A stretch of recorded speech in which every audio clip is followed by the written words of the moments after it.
What's up guys? So today papakita ko sa inyo kung bakit mahalaga na meron kayong zip ties lagi sa truck.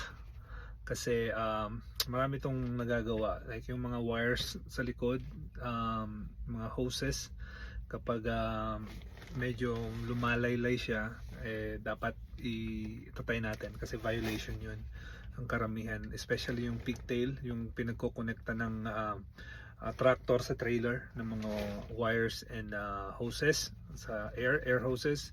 Kailangan hindi yung lumalapat sa platform or yung tinatawag na catwalk.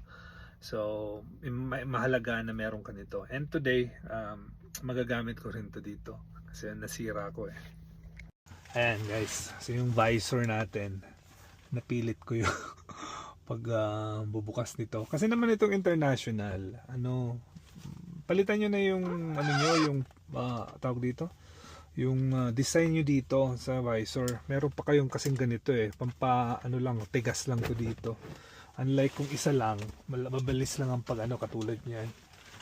So kasi ito DBIR, hindi na to kailangan kasi nandito na lahat yung DBIR natin. So ito dapat hindi na to. So ngayon yung zip tie, gagawa natin ng paraan para ito maangat tulad nito.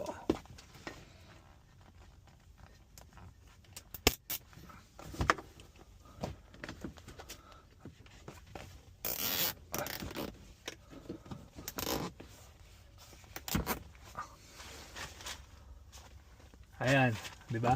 Teknolohiya.